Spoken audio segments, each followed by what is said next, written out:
Let's do some Taiji together. Heels touching. Tongue on the roof of the mouth. Immediately dropping the awareness into the sensation in the feet. You want the feet to be the first thing. Our contact with the ground. And there's things to do in the feet. It's not just listening to the feet. We make sure the thighs are open or the knees are going out to the corners to really get the outside edge of the foot in place. We make sure that the weight is evenly balanced throughout the whole foot. When we've got the structure of the foot in place, then we soften the foot. We soften the muscles in the whole foot. And this is where the intention comes in, to really place your focus. Use the sensation in the foot to get where you're going. Use the sensation in the foot to really place your mind in the feet. Use the sensation to ground your intention to soften the feet. Be with the sensation. And the feet, when you put your mind in the feet seem to soften and become more quiet, more pressed onto the ground, more in a place where they can receive your body weight. And from that anchored place, we can raise the spine. I always think of like the Eiffel Tower when we lift up from below, right through to the crown of the head. There's like a raising force drawing me up until I'm plucked up by the crown of the head, like by a string. And then keeping that string in place above the head, let yourself fall away from that string. So the legs melt, soften, the thigh muscles soften. When the thigh muscles soften, you'll get sensation in the lower back and the abdomen. When the thigh muscles soften, the hips and the pelvis sits more deeply into the legs. And when you get the pelvis sitting into the legs, you get a stretching feeling as the pelvis falls away from the upper body. You don't let the upper body go down with it. You let the pelvis fall away. And then shoulders have somewhere to melt into. And the whole body starts to feel like it's settled into the feet. Connected and settled. This is the quality we're looking for. At the beginning of the practice and throughout, every time we come to a posture we know, we settle into it. Eventually, you not only settle in the postures, but in the connecting moves between postures. As you change, you don't lose that feeling of being settled. But early on, we choose the postures we know well and settle into them. We just do some standing postures. First off, ward off left. The weight is in the center, not the back foot, not the front leg, 50-50. The legs are opened out and both feet released and pressed onto the ground. The hips are seated and the hips are turned to the front. We want to make sure that this posture feels comfortable. We're not too low down, we're not too high up, we're not holding on with our muscles, we're not collapsed. We're just simply resting. Then our left hand, height of the sternum, center line of the hand in the middle, one span from the body. Not too close, not too far. All the joints open. The right hand down by the side. This one span distance comes because the shoulders dropped. Wherever the shoulder goes, the elbow will follow. So if the shoulder's up here, look, no gap. When the shoulder drops, the elbow follows and falls outwards, giving me this posture. So the postures are important. Putting the body in the right shape is important because it gives us a chance to fill the shape with a release. And settle. This arm is parallel to the ground. Not this, and it's not that, it's here. Parallel to the ground. Center line of the hand, the crease of the palm is on the center line of the body. The weight is 50-50. Hips are facing forwards and it feels settled and comfortable. The knee is in the direction of the toes, so the weight is in the center of the foot, on both sides, and the hips are square. Take some time to first find the accuracy of the posture and then find the quality. You want to be like an Eiffel Tower upwards and falling away from the crown of the head downwards. Not so much that you crush, just enough to settle and feel the support from below that supports your structure upwards, just enough.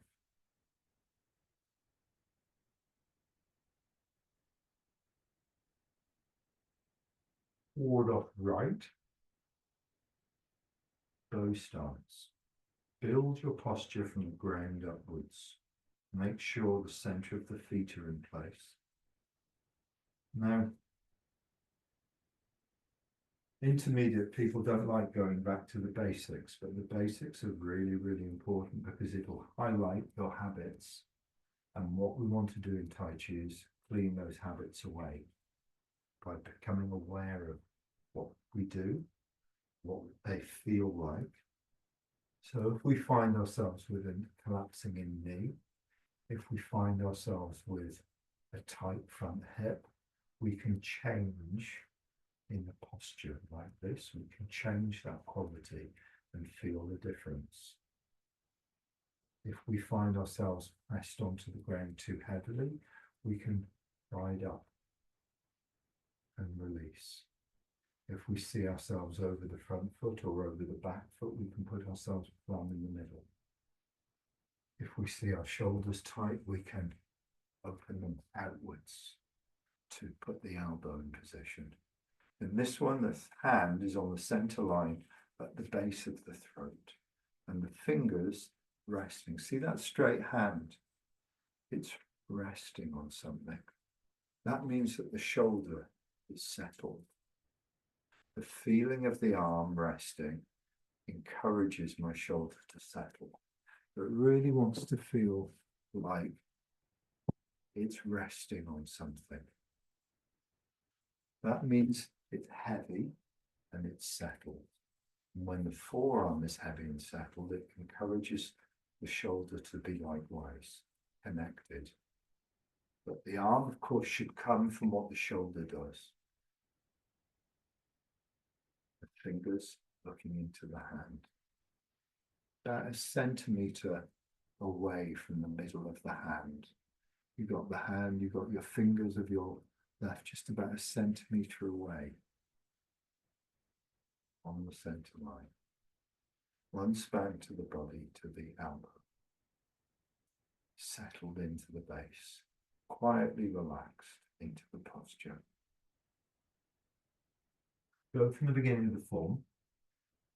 As we reach these postures, these two postures, ward off left and ward off right, we want to make sure that both of them have the same quality as when we take 3 or 4 minutes to find them. We go from the beginning of the form.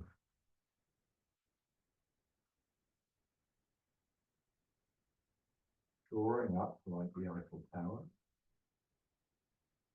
Keeping the elongation of the crown of the head up or away from the crown of the head, the legs soften. Feel the changes in the lower back, feel the changes in the chest and shoulders.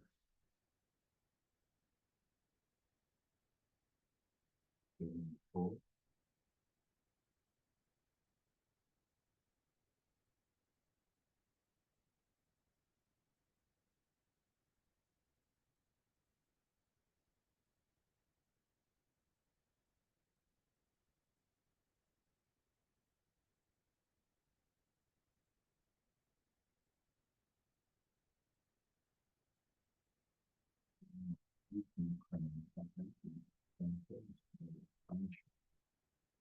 Find the right foot turn.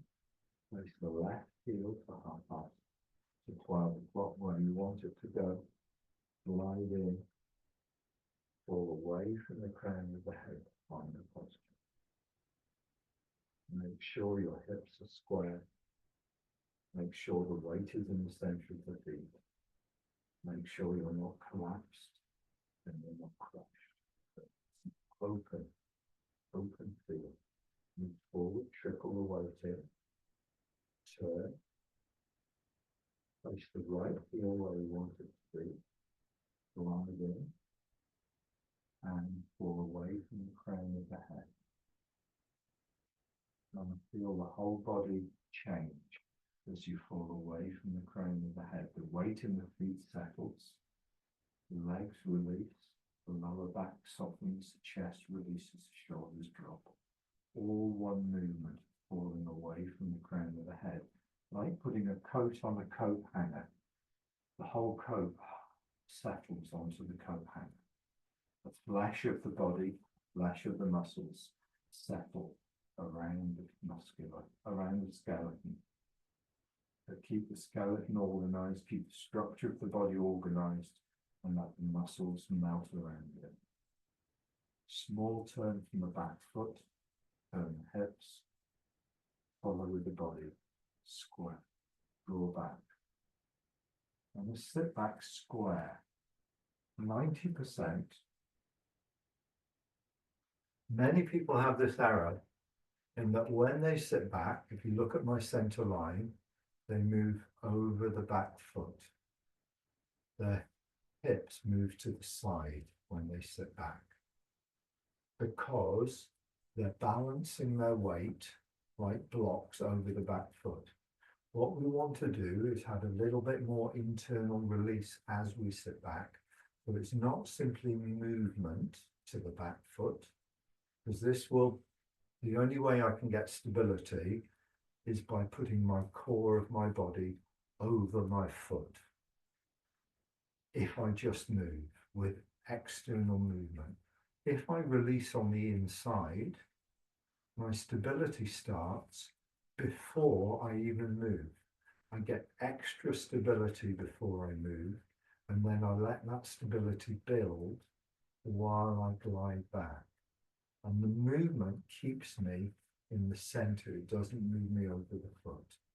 So I'm releasing through the leg from the crown of the head and drawing my weight back.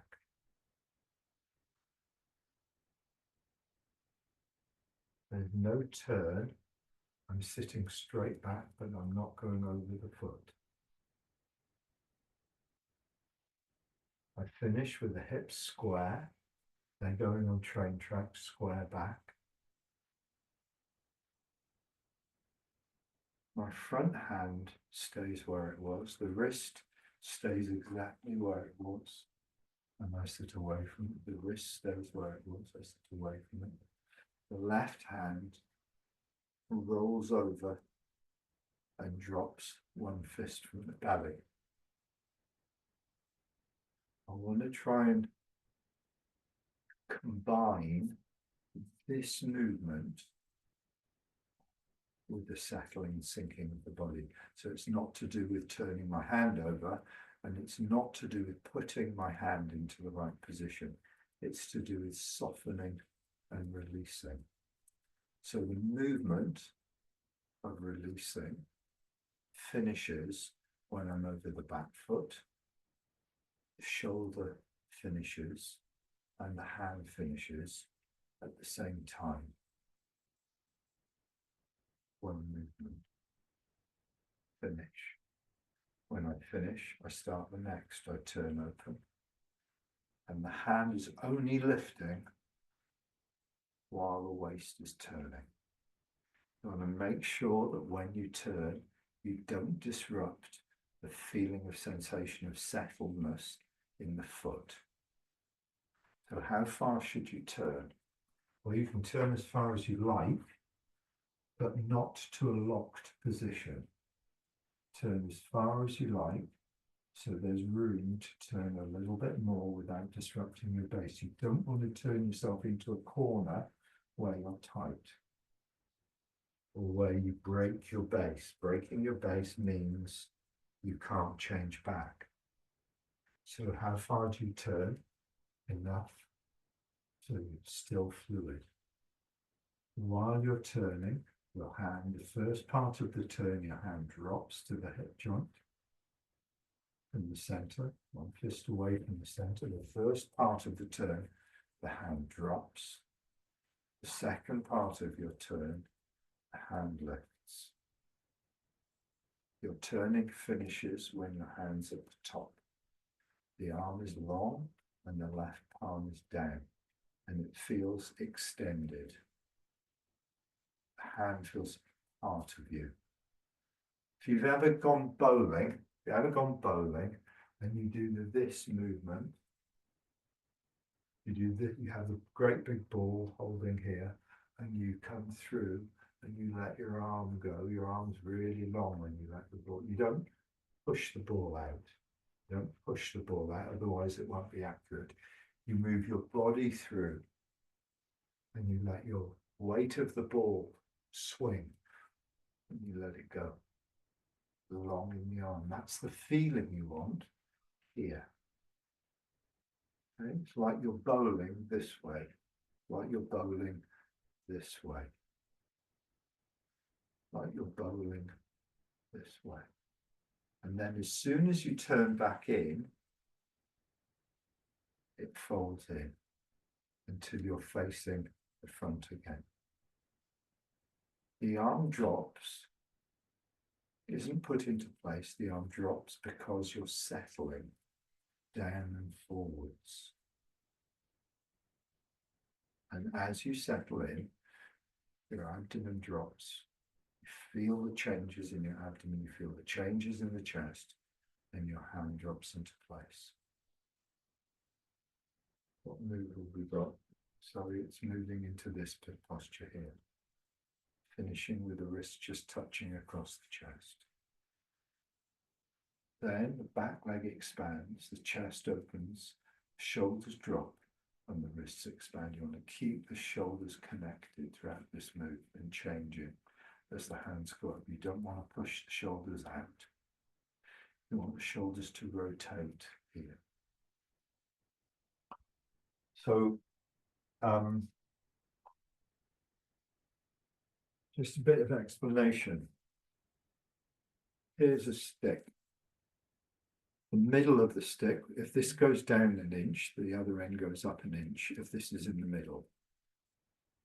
If I go here, this goes down an inch, this goes up 6 inches. See, the pivot point changes. Our shoulders are exactly the same, in that the muscles that connect aren't just at the end of the bone. The muscles that connect are right into the middle of the forearm. So the pivot point is not at the bone. The pivot point is about here. So when one side of it drops a small amount, the elbow raises a lot. The elbow doesn't lift unless the shoulder is sinking and connecting. The quality of the shoulder is not to move. The quality of the shoulder is to sink and connect. It's just playing with the shoulder girdle. Sink and connect the shoulders. Like you're settling into a hot bath. At the same time, the elbow is left. Forget the forearm. Forearm will follow the elbow. Just soften the shoulders and let the elbow rise. Got a very particular feel because you want the shoulder to feel like it's connecting. settling in, landing on something. It's like a hovercraft landing. But to enable that to happen, the body has to be changing and soft. And as you soften the shoulders, all the muscles under here release. The elbow can lift. And now the elbow is connected through the shoulder to the body. So the press becomes strong. It's not disconnected. It's not an elbow that's shoving, or there's no tight muscles that disconnect the elbow from the body. Let's go from the beginning of the form. I hope it's okay to work at this level and to work at this level smoothly and slowly, but I want you to have the chance to really feel the moves, not crave more moves, but each move much more genuine and connected, and principles of each move.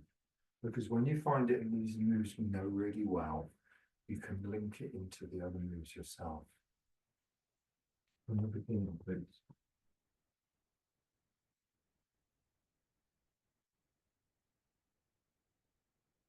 The awareness in the feet, the sensations in the feet.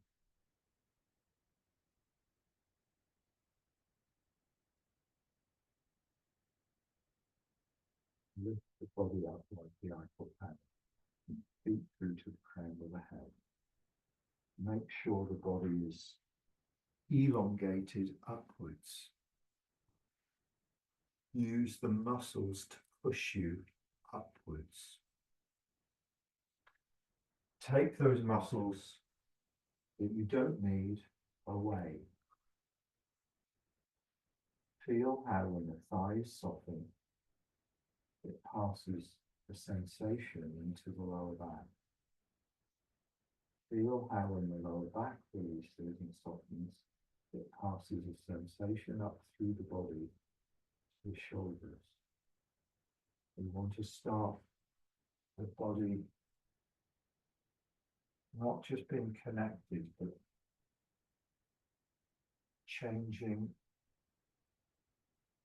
Because one part changes, the next part just like a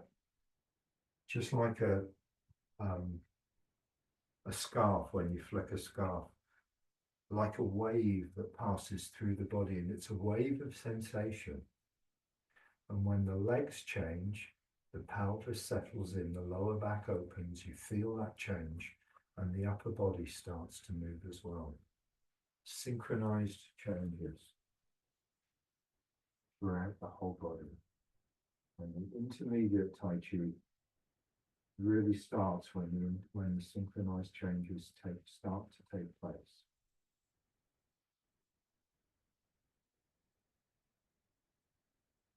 Without dropping the structure, lower the body. Find the support in the right leg. Find what you have to do in the right leg to let the right leg fully support the body.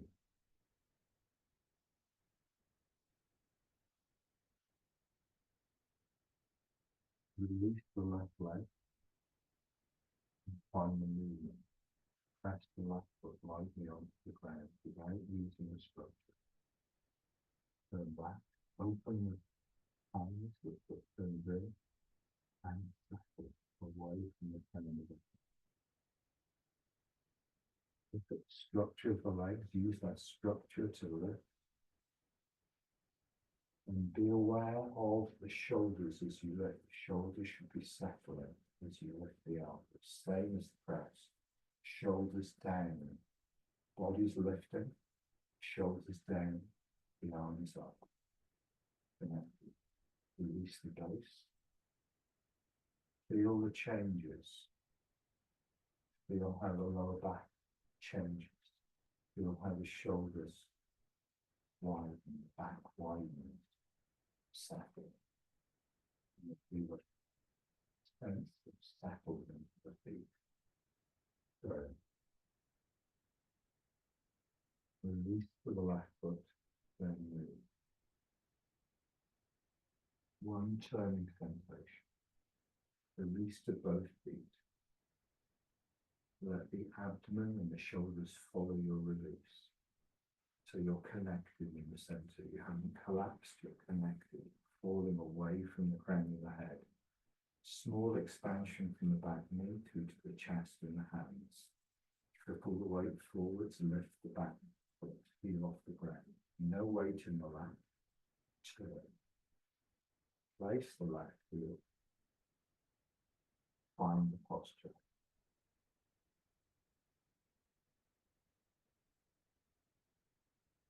Take the time to let the muscles ooze into the right shape. Fill the posture. Nice and big. And release.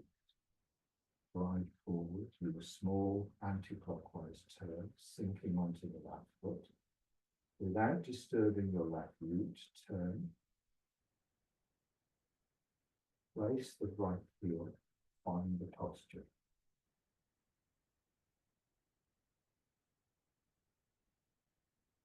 Small expansion of the back heel, turn the hips, turn back. You're going to release as you sit back to keep the center line and the center not over the left foot. Look for the stability you get in the left leg and release onto it. Turn open, the hand folds. Turn back, fold. When you move in, the body's releasing away from the crown of the head. When you press, the shoulders are connecting. Sit back, the hands elongate. The hands don't separate until you soften the body and you sink in. Shoulders release, elbows, then the hands separate. Small push from the foot to the chest, to the fingertips. Draw back, hands parallel to the ground and long. Level with the ground as you turn. Hold in the ball. Step behind with your heel. Find the posture. Single one. Facing 9 o'clock. In the center square. Small expansion from the back foot through to the hands. Close the form there. And we'll start again. Very slow and very mindful of the changes. Very slow and very mindful of changes. That means you feel what's taking place inside the body as much as the outer movements.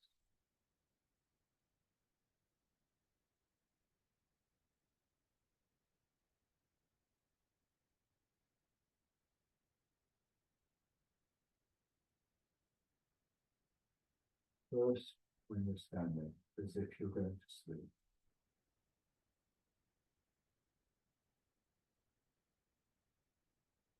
You want to remove any hard concentration, any tension around the eyes or hard concentration. You want to let it open out, spread through the whole body. So your focus isn't in your head, your thinking isn't in your mind isn't in your head, it's in the whole of your nervous system, through the whole body. So we expand into the whole sphere of the body, and the sphere is the feet right through to the fingertips, this size circle, front and back, the sphere of movement that I can make. We expand the awareness, not just in the body, but into that sphere, into the whole of that sphere. So imagine a big ball around you. That ball can pick up. If someone was to walk into that sphere, Even if your eyes were closed, you would know it. There's a sense that has an awareness of the space around you. I'll give you an example. You know, sometimes you go to shake someone's hands and they're just a little bit too close to you and it feels a little bit weird.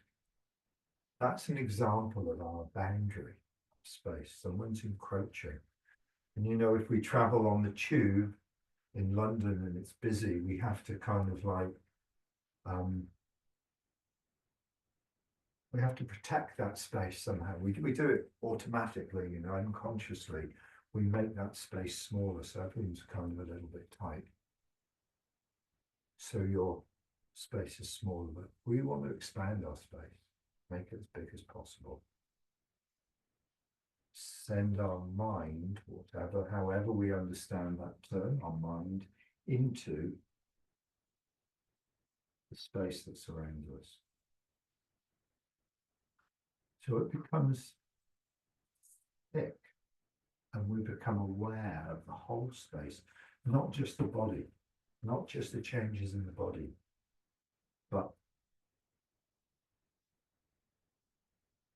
another example, if you were to, if you were to take something like this lamp and you were to put it close to your arm, it doesn't need to be that far away from you. You can feel things. You can feel warmth in the space.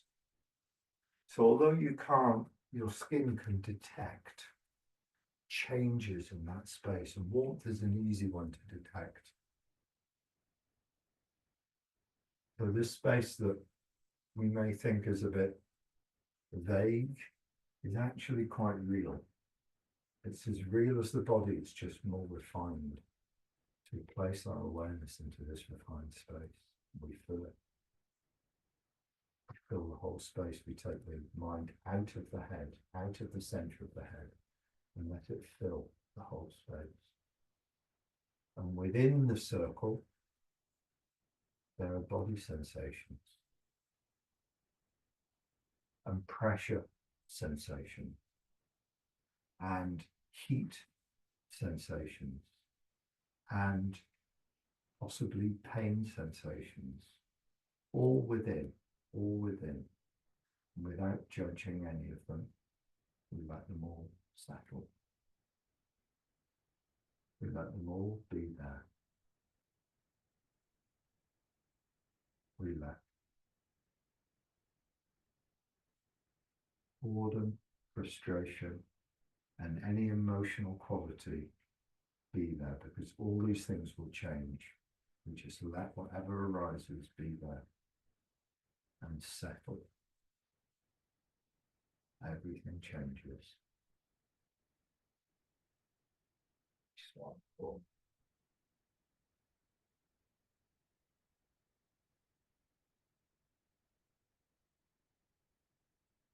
Start the movement with the release. Release, pressure. Start the movement with the release.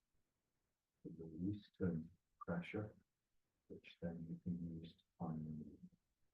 Start the movement with a release. The release turns into pressure, which gives you quality of change. Start the movement with release. Start the movement with release. Start each change with a release. Following through.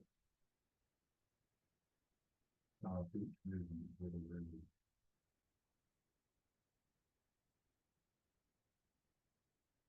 On the body.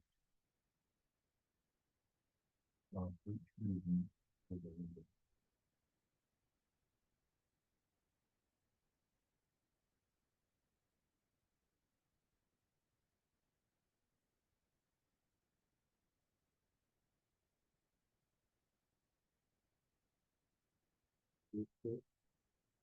And quality.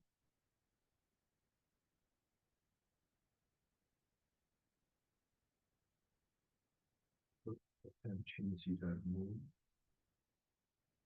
and look to connect the whole body together.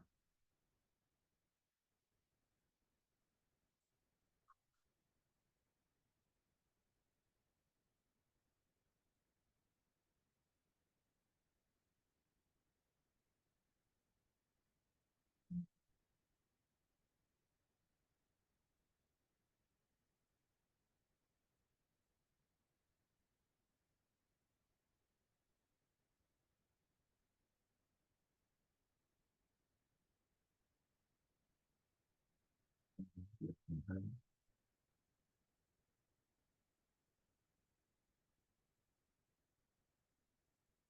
Mhm. Mhm. Mhm. Make sure you're releasing as you're moving. If you don't release and you move, you'll lock your body.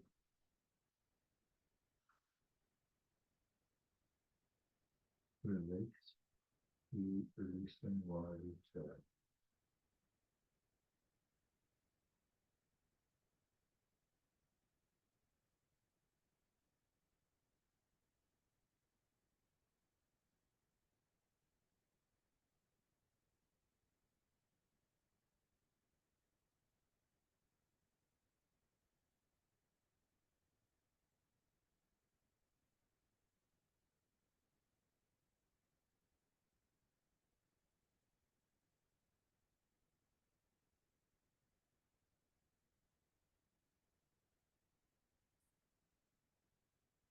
Then release, intersect, and touch.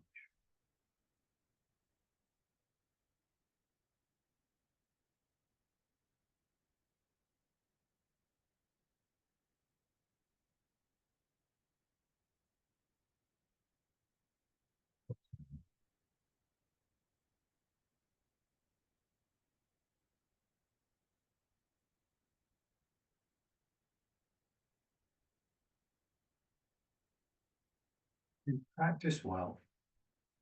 You practice with the quality of release. You should feel different after your practice. If you just do your practice, you do it too mechanically, you'll feel pretty much the same after you practice. But you should feel a sense of settling should come into your whole quality of being when you practice. There should be um, an aim, an aim. If you do the moves and you're in your head and you're thinking about them and you're concerned, you'll bring that worry or that concern into your movement, into how you feel at the end of your practice. If you work with changing the quality of your body, you know, the body's a dumping ground for our emotions. If you change your muscles, if you soften your body, these things can't land it so strongly. And you change your quality. The important part of our practice, not just to learn more form, not just to do more, but to actually change from being wound up, being fully released, and to sense that quality and have the ability to make that happen any moment when we need it. So the grounding is the key, sinking down into the ground, plugging ourselves into the ground, connecting ourselves physically is the key to our release in Tai Chi. We can do that any time of day, anywhere. We don't have to be in the Tai Chi posture. We don't have to be even standing up. We can be sitting down and do it, but the quality of change and melting is very tangible and has a really strong effect on the whole nervous system and those around us, because people can pick it up. People can pick up when you're in a good state. So, any thoughts about any of those moves, or any working in that way highlight any particular thing for you? or any takeaways?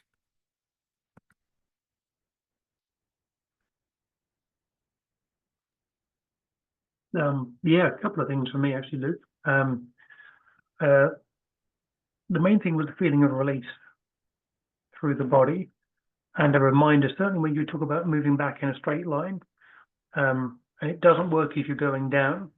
It's a reminder you can release backwards and forwards as well as down. So the downward is almost incidental and unnecessary. The release is just the movement or the beginning of the movement. Yeah. Because that stops me getting jammed up when I move, is I just remember to release across rather than down. And I'm just not getting in my own way then. Yeah, you have to not jam yourself up when you move. Mm. And one of the thing is, I can't tell you how to do that because I don't know exactly where you're jammed up and I don't know exactly what it feels like inside your legs or your ankle or your foot. But what I can tell you is the guidelines of what to look for. And the guidelines are try and move in a straight line, because then you're forced to find support before you even move. You're forced to find the release first and then the move. Mm. Because if you move and you haven't changed, you will subtly jam yourself up. And then you'll try and have a big internal release inside to try and compensate. And by the time you're tight inside, it's too late. It has to be released. It's like it's like when you pour water into a cup, it goes to the bottom of the cup first. It has to go. The release has to go right to the bottom of your foot first. Come from underneath the sole of the foot. Yeah, that's a good observation. Then you can keep trying to stay in the center as your training aim, and try and do that from the inside. Mm. And a really good way of doing that is parallax between 2 points. When you sit back, they don't do this. So you can use looking through a window and the vertical of a window, something across the other side. And if those 2 points go out, it means you're going to the side. You want to keep them in a straight line as you sit back. So we use that method for the third loosening exercise as well. We don't get that change. Yeah, good. Fred, anything in particular for you? No, good. Right. So you take any of those aspects from those moves that you know really well, and you put them into moves you don't know so well or don't repeat so often. I want to go through separate left foot. So let's have a look at that first. Just change my view. Once you've done separate right foot, remember the key things in separate right foot is that you're fully on the leg, you're fully on the left leg. And when you turn, you don't tighten that root, you don't lock that root, you don't move yourself into a jammed position. Jammed means you feel the muscles tighten. You want to always be soft and always be fluid. So it may mean to do that, you've got a lot less turning room. Right? You can't turn this far because this starts to tighten things in the body. So your movement in Tai Chi is governed not by the angles in Tai Chi, not by the clocks, but by your own muscle changes.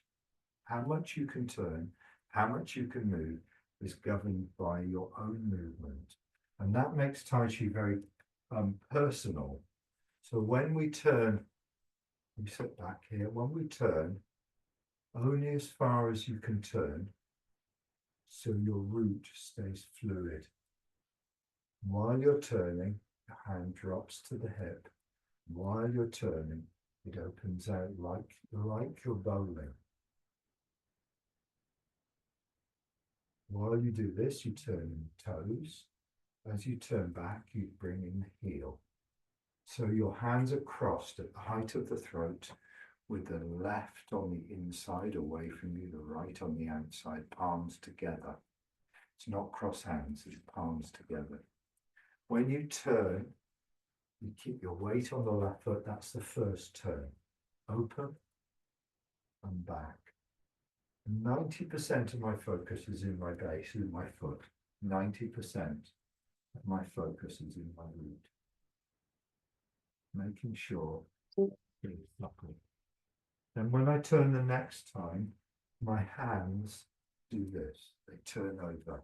They lift slightly. They lift slightly and turn over. Just that movement. Like you're washing your hands. They go from this to this. They're sliding over one another. So the wrist palms are together. Palms are together. This one's just turning over that one.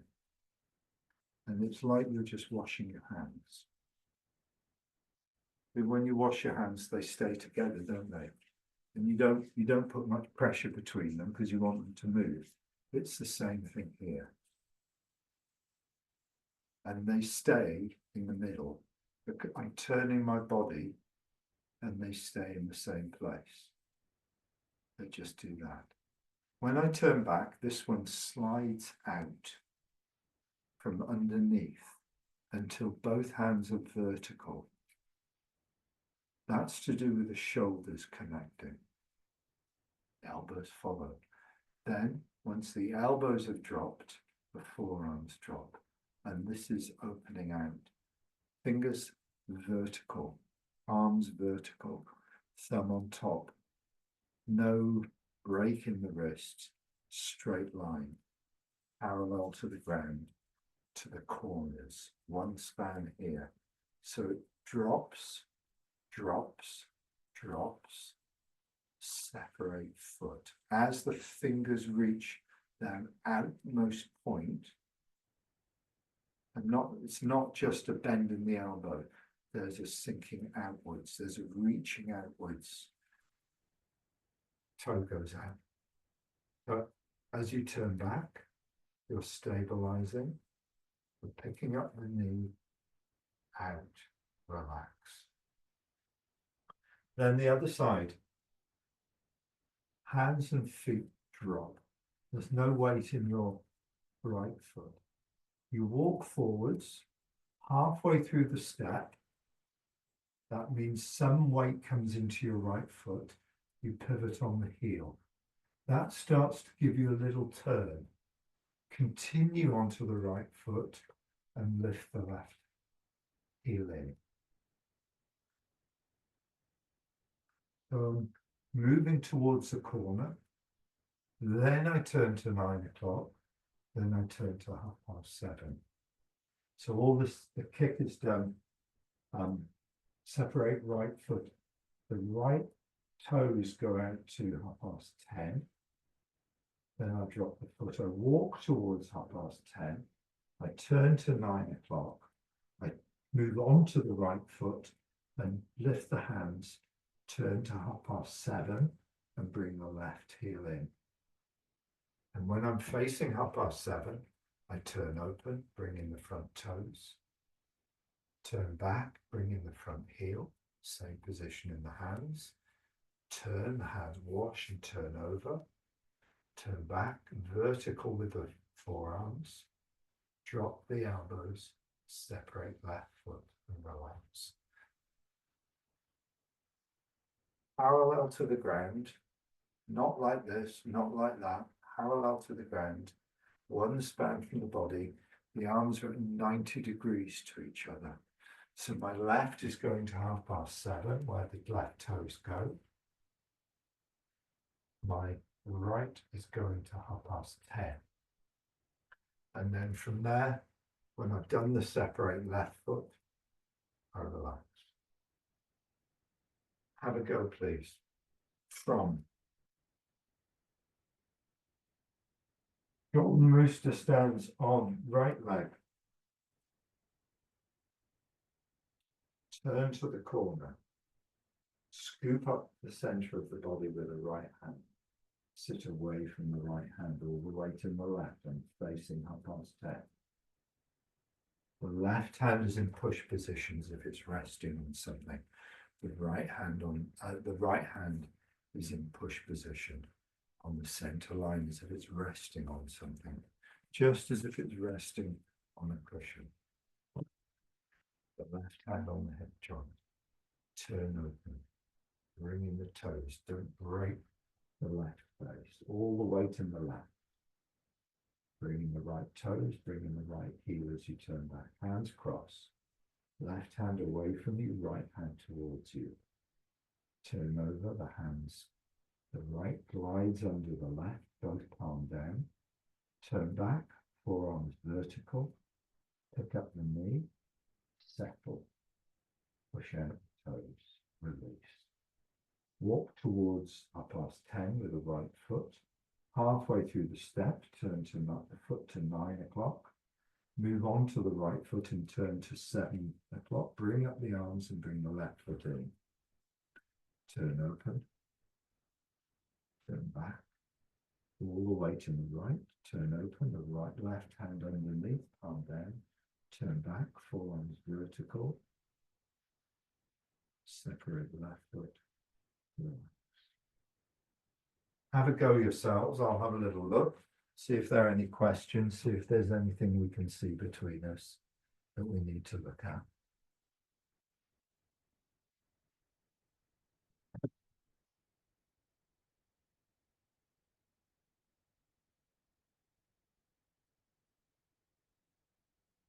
Vertical with the forearms, Fred. Vertical with the forearms, yeah. So look, there's a big ball here. The elbows, oh, careful that, the elbows are falling off the ball. Yeah, that's it. The elbows drop and they pull the hands with them falling off a ball. So they go into this position, that's it. Yeah.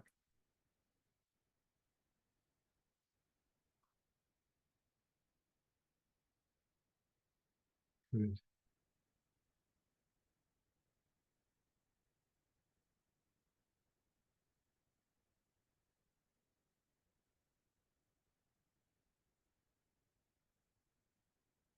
Toby, don't turn so far. Careful what's going on with the foot when you turn. Don't override the base with the movements. Let the movements, yeah, keep the base supple.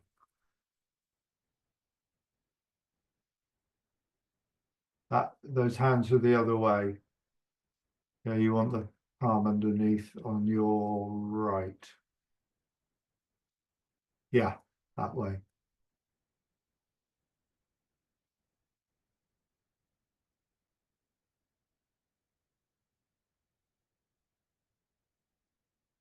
That's it.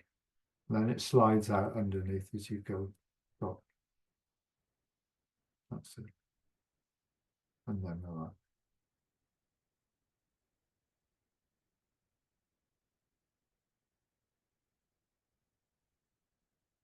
The feeling here is that one hand is just sliding out as you turn back. The bottom hand, that's going to be the one that kicks, is sliding out. Forearms vertical and then wrists drop as you separate. It's a difficult move because the balance is awkward. You know, you're moving, you're turning and you're moving and you're opening up your arms and there's a lot going on above and you have to really listen to your foot to keep the stability. So it's like I've got a ball, it's like how the ball sits in my hand is important because it keeps it stable. You don't want to be looking at the top part of your body and where your hands are going. So your awareness is in the sensations below. Much more in the base, 90% in the base, because you need to be sinking in to stabilize. You stabilize by relaxing down, pressing into the ground, not tightening the muscles and binding the joints. This is the practice. This is the quality of Tai Chi.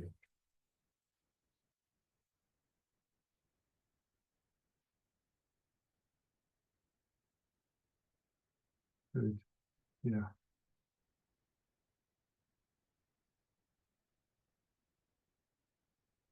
This is a difficult move to be watched doing because it's not, you know, you can't get it every single time and it's not an easy one.